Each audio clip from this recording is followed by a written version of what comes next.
그러니까 우리가 엔비디아처럼 한 2, 3년 만에 막 어마어마하게 올라가는 그런 겪게 될 것 같아요. 5년이나 6년 됐을 때 보면 반드시 그런 기업이 나올 겁니다. 얘네들이 단기간에 올라가거든요. 근데 얘네들은 그 과거의 데이터를 보면은 시가총액 1등도 찍는 경우도 있어요. 그러니까 엄청 폭발한다는 거죠. 폭발력이.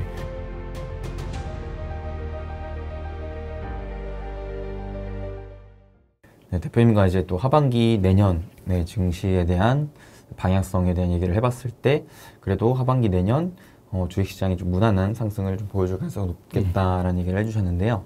그렇다면 그 중에서도 또 우리가 어떤 주식을 좀 공략해야 될지에 대한 얘기를 좀 더 나눠봐야 될 것 같습니다. 아무래도 상반기까지 증시가 또 좋았는데 이 좋았던 증시의 가장 메인 주도주가 AI, 반도체였던 것 같은데요. 그러면 하반기에도 여전히 이 AI 반도체 쪽을 우리가 좀 주목해봐야 될까요? 예, 계속 봐야 돼요. 어쩔 수 없습니다. 무조건 보세요. 뭔가 또 새로운 게 나오지는 않을까요? 그 바톤을 받기가 어려울 거예요. 예. 왜냐하면 지금 AI만큼 돈을 이렇게 빨아들이는 그러한 게 없어요. 그리고 이제 하반기 되면은 이제 아까도 말씀드렸지만 애플이 이제 출시하잖아요. 그 AI 폰을 출시하게 되면 삼성도 지금 막 발표하지 않습니까? 그리고 이제 이렇게 되면은 더욱더 반도체에 대한 관심도는 굉장히 커지겠죠. 예. 그래서 반도체 수익, 우리가 주가 상승률 봐야 돼요. 그러니까 우리가 사실 보려는 건 매출이 아니잖아요. 개인 투자자님들이 봐야 되는 건 나의 수익률이잖아요. 그러니까 나의 수익률을 봤을 때는 여전히 반도체는 그거를 우리가 기대하는 만큼 그걸 유효하지 않을까라는 생각합니다. 예. 다만 이제 그런 거죠. 지난 이제 6개월 동안에 이제 폭발적 상승은 이제 없고 이제 좀 대형주답게 과거의 반도체답게 이제 차분하게 상승하는 그런 모습으로 정상적인 모습으로 바뀐다라고 봐야 돼요. 예. 그래서 그동안 뭐 이게 많이 올랐으니까 살까 말까 이렇게 사실 많이도 고민하셨는데 만약에 이번에 이제 하반기에 조정받게 되면 저는 그래도 빅7이랑 반도체 예, 그쪽에 좀 투자를 하셨으면 좋겠다라는 생각이 듭니다. 아마 올해 하반기에 조정이 오시게 되면 또 그게 낮은 가격이 되실 거예요. 시간 지나면 그때 살 걸 이렇게 될 거예요. 예. 빅7이라 하면 우리가 뭐 어떤 기업들을 말할 수 있을까요? 애플. 이게 참 재미난 게 그 예전에는 이렇게 순위별로 이제 시가총액이 다 이렇게 정해져 있는데 지금은 7개가 1위 그룹과 2위 그룹과 그 다음에 나머지로 돼 있어요. 그래서 1위 그룹은 당연히 애플, 마이크로소프트, 엔비디아 4,500조 정도의 세 개 맞춰도 거의 1경 매출이야. 어마어마하죠. 네. 상상이 안 가는 숫자입니다. 아무리 화폐가 돈이 풀렸다고 하더라도 상상이 안 가죠. 그 다음에 이제 2위 그룹 구글, 아마존, 그죠? 구글, 아마존 얘네들이 한 2,800조에서 2,000조, 2,500 사이에 있고 그 다음에 이제 5개고 그다음 메타가 2,000조 정도 되고요. 그 다음에 그 다음에 이제 뭐 다른 반도체 브로드컴이 되느냐 그러는데 저는 뭐 테슬라라고 봅니다. 테슬라가 이제 1,000조에 육박하니까 요즘에 많이 올랐다가 요즘에 주춤거리는데 이제 안 빠질 거예요. 테슬라도 이제 거기에 7개 탑7에 맞는 지금 주가 키 맞추기가 지금 제대로 이루어지고 있기 때문에 걔네들 중심이 앞으로도 계속해서 될 거예요. 물론 나머지들도 가겠지만 그래도 예. 걔네들이 안 가면 나머지도 못 가죠. 예. 테슬라가 최근에 또 유난히 변동성이 강하던데 테슬라가 지금 말씀하셨다시피 키 맞추기를 한다고 하셨잖아요. 그런데 테슬라가 최근 또 유난히 강했던 이유가 특별히 있었을까요? 테슬라가 이제 사실 테슬라가 주가가 많이 빠진 이유 중에는 이제 그 자동차 실적이라는 게 있잖아요. 네네. 물론 그런 것도 있는데 가장 또 중요한 거는 뭐냐면 거품이 이제 빠지는 과정에서 또 그 다음에 고금리 상태고 매출이 좀 어려워지니까 이게 복합적으로 이제 작용했던 것 같아요. 근데 과감하게 구조조정도 하고 그 다음에 다시 이제 뭔가 살아나는 것 같고 또 그 다음에 금리 인하가 되면 제조업이 가장 그 수혜를 받기 때문에 그런 것도 있고 그 다음에 AI. 예. 그래도 명시상부 AI 하면은 테슬라 아니겠습니까? 그죠?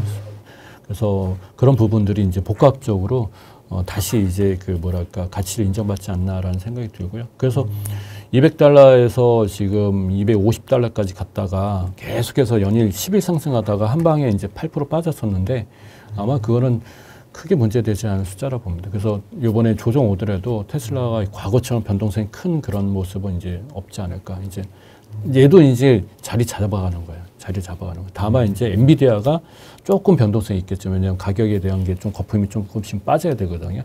빠지는 과정에서 올라갔다 내려갔다 할 텐데 테슬라만큼 그렇지는 않을 거예요. 예. 근데 테슬라는 이제 어느 정도 그 가격에 대한 거품이나 또 여러 가지 리스크들, 위험 리스크들이나 아니면 이런 것들은 거의 다 빠졌다 봐야 되지 않을까 싶습니다. 예. 이제 제자리 찾아가는 거죠. 사실 이제 워낙 작년부터 굉장히 강했던 게 또 AI였고 그 중에서도 특히나 강했던 게 엔비디아였지 않습니까? 그래서 많은 분들께서 야 엔비디아 저걸 진짜 미리부터 잡았어야 되는데 이런 생각을 많이 갖고 계시고 여전히 지금도 조금 빠지면 사야 되나? 라는 이제 의문점을 갖고 계실 거란 말이죠. 이 부분에 대해서는 그래도 좀 하락 조정을 하면은 좀 잡아도 된다라는 생각을 갖고 네. 계신가요? 네. 하셔도 돼요. 괜히 시가총액 1등 아닙니다. 네. 그 자리에 우리는 이제 우리나라 사고로 우리나라 주식시장 사고로 보시면 안 돼요. 그 절대 돈이 그러니까 우리가 이제 예를 들어서 우리나라 10등 하는 기업이 그러니까 5등 하는 기업이 1등 그룹이 되는 1, 2등 그룹이 되는 거잖아요. 그렇게 생각하시면 안 돼요. 그리고 또 우리나라 기업들은 한 방 올라가게 되면은 그다음 빠지잖아요. 근데 해외 자본은 그렇게 미국 자본은 그렇지가 않아요. 예. 우리나라는 빠질 수밖에 없는 구조에 있는 나라고 미국 같은 경우는 그 일단 사면 기관 투자를 사게 되면은 거기에 가치를 부여하고 있거든. 예를 들면 이런 거죠. 엔비디아 사례는 아닌데요. 엔비디아 사례는 아닌데 예를 들어서 애플의 사례 한번 잠깐 최근에 있었던 사례 보면은 애플이 좀 힘겹게 있다가 갑자기 점프업을 합니다. 그때 시가총액이 몇백 조가 올라가요. 그러면 몇백 조의 프리미엄을 주고 기관 투자를 샀다는 건데 그것도 시가총액 1, 2등 하는 놈한테 몇백 조를 그 돈을 쏟아부으면서 그건 안 빠진다는 얘기거든요. 그것처럼 엔비디아도 마찬가지로 돈이 그쪽으로 다 몰렸을 때는 쏠림 현상이 있을 때는 얘는 안 빠진다는 얘기입니다. 그리고 높은 가격에 산 기관 투자자도 많아요. 지금 최근에 우리나라도 ETF 많이 출시하고 있는데 반도체 ETF 많이 하잖아요. 그러니까 그게 또 안 팔려고 하는 거거든요. 그러면 거기서 웬만해서는 안 빠지는 거죠. 예. 계속 상단에 있는 거고 그 위치를 찾아가겠죠. 예. 야, 어찌 보면 좀 무섭네요. 돈의 힘이 무섭습니다. 애플이나 MS가 물론 과거에 MS가 닷컴 버블 때 그때는 돈이 양이 작았기 때문에 거품이 많이 빠졌던 건 사실이에요. 하지만 애플 이후 그러니까 이제 리먼버스 사건 이후부터는 돈의 양이 절대적으로 많아졌습니다. 그러면서 애플이 우리가 장기 이제 1등을 이제 가잖아요. 네네. 예. 그것처럼 엔비디아도 뭐 1등이 될지 아니면 1등을 유지할지는 그건 두고 봐야 되지만 1등 그룹에서는 이 상태 그룹에서는 계속해서 유지될 것 같아요. 그래서 재미난 거는 이거는 다른 얘기인데 엔비디아 얘기가 아니라 엔비디아가 판을 까놓은 이 AI 환경에서 경기가 성장이 되면 제2의 그 엔비디아 그러니까 우리가 엔비디아를 뭐 나도 엔비디아 같이 투자하고 싶다. 그러니까 이건 뭐냐 단 1, 2인 경우는 폭등하는 건데 인생 역전의 어떠한 그런 그 기업을 선택할 수 있는 그런 거 나도 왔으면 좋겠다는 거잖아요. 앞으로 한 경기 성장하게 되면 5년이나 6년 됐을 때 보면 반드시 그런 기업이 나올 겁니다. 과거에 있었어요. 인터넷 시대에 그 바톤을 받고 또는 스마트폰에 그 바톤을 받는 애들이 있었어요. 그러니까 이걸 우리는 소비 혁신 기업이라고 합니다. 경기 성장 때 산업 혁신 기업들이 판을 깔아놓고 이게 이제 다음에 누구한테 가냐면은 제품을 만들어 놓고 판을 깔아놨는데 그럼 소비를 해야 될 거 아니에요. 그럼 이 소비를 해줄 수 있는 그 기업이 탄생하게 되는 거죠. 예를 들면은 구글, 그 다음에 스마트폰 시대에는 아마존, 메타 이런 식으로. 그렇죠, 그렇죠. 예. 근데 얘네들이 지금부터 과거의 산업 그 유동성 장세 때처럼 같은 MS나 같은 애플처럼 같은 엔비디아처럼 그때 탄생하지 않는다는 거지. 예. 그러니까 이제 소비 혁신 기업은 말 그대로 지금 AI의 산업에 돈이 뿌려졌으니까 산업 인프라를 깔아놓고 이거를 활용하는 기업들이 이제 나오겠죠. 그거는 아무도 모릅니다. 그게 대형주가 될지 아니면은 뭐 스타트업이 대부분 스타트업이 되더라고 보니까 스타트업이 아마존도 메타도 과거에 그때는 다 스타트업이었으니까 그죠. 그거를 한번 고민을 해보실 필요가 있고 공부를 하셔야 돼요. 그리고 항상 촉을 갖고 보시면은.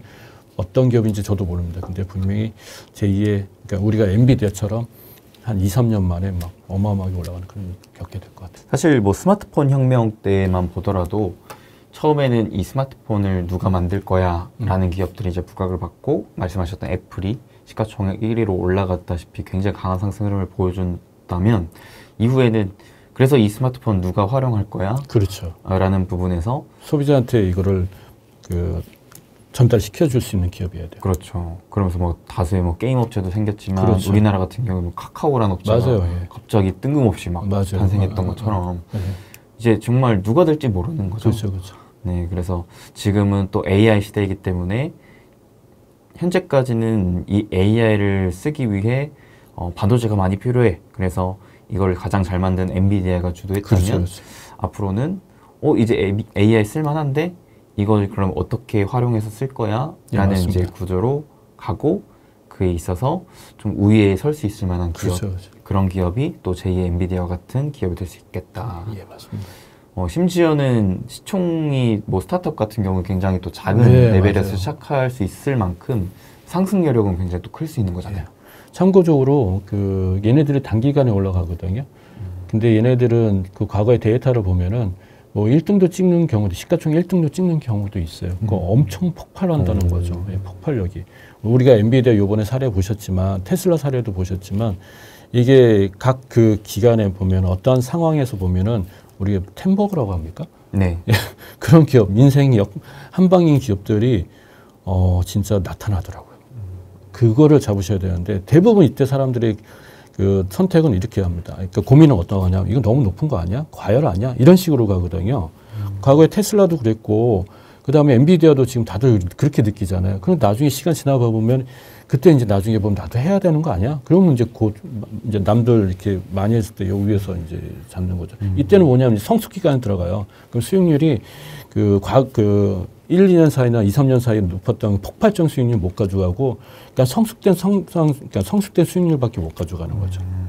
그래서 그 시기에 보면은 어떤 기업이 될지 모르겠지만 지금 비상장 기업이 이제 있을 수도 있고 그다음에 지금 왜냐하면 근데 AI가 뭔가 해놓은 게 없잖아요. 아무 해놓은 게 없으니까 그러니까 이제 어리선가는 이제 지금 뭔가 움직임이 있겠죠. 예. 지켜봐야 됩니다. 꼭 지켜보셔요. 아마 진짜 그 경제 성장에 활력을 부어줄 수 있는 그런 기업이 나타날 겁니다. 저도 되게 많이 공감하고 있고 그런 기업을 막 그래도 남들보다 좀 빨리 찾으려고 열심히 공부하고 있는데 그래도 현재로서는 사실 말씀하셨다시피 뭔가 윤곽이 잡힌 게 없기 때문에 그렇죠. 예. 어떤 기업이 될지 뭐 섣불리 판단하기는 어렵겠지만 그래도 나름대로 좀 이러한 기준을 잡고 기업을 공부해 보시면 좋겠다라고 할 만한 포인트가 있을까요? 사실 이게 굉장히 많이 듣는 얘기인데요. 왜냐하면 나도 제2의 엔비디아를 뭔가 잡아야 되니까. 그렇죠, 그렇죠. 제2의 테슬라도 잡아야 되니까. 저는 그래서 이렇게 얘기해 드리거든요. 뭐냐면은 지금 너도 나도 이제 AI 갖고 뭐 하겠다고 그래요. 근데 하는 건 좋은데 그게 하나의 이제 전 세계를 장악할 만한 그 이슈를 장악할 만한 또는 그런 기업이 탄생하기에는 쉽지는 않은데 대부분의 그런 이제 좀 있으면 이제 AI 관련돼서 우리가 쓰다 보면은 관심을 갖게 되는 기업들이 많이 나올 겁니다. 근데 그게 일시적인 어떤 이슈로 끝날 확률이 높으니까 테마성으로 끝날 확률이 높은데 지금은 몰라요. 지금 문제인데 그 경기가 좋아질 때 자세히 보셔야 돼요. 그때 보면은 분명히 예를 들어서 우리가 아이폰 쓰고 있잖아요. 아이폰을 쓰고 있는데 아이폰에 AI 폰을 쓰고 있다. 그러면은 이거 괜찮네. 이것 때문에 내가 이걸 사야 되겠네라는 형태의 모습이 보여지면 소비 형태가 보여지면 걔는 분명히 갈 거예요. 예를 들어서 스마트폰 시대에 보면은 그런 거 있잖아요. 우리가 트위터라든가 페이스북 때문에 사람들이 스마트폰에 대해서 관심을 많이 갖게 됐어요. 스마트폰이 뭐야? 몰라. 아무도 몰라. 근데 남들 페이스북하고 트위터도 하고 그러니까 사람들이 이제 이해하게 되고 그래서 나도 뭐 본의 아니게 다 그렇게 살아니까 바꾸고 막 그렇게 되는 거죠. 그러니까 그런 기업이 탄생되는데 그때 주가는 분명히 잘 갈 거예요. 가는데 그런 기업들 더 간다 이렇게 보셔야 됩니다. 대표적으로 지금 뭐 좀 속상하지만 카카오톡이 대표적이지 않습니까? 이제 그런 관점에서 사실 최근 들어 이제 사람들이 야, 이게 진짜 AI구나. AI 막 너도 써봐라고 하는 대표적인 부분이 챗GPT 있지 않습니까? 맞습니다. 예.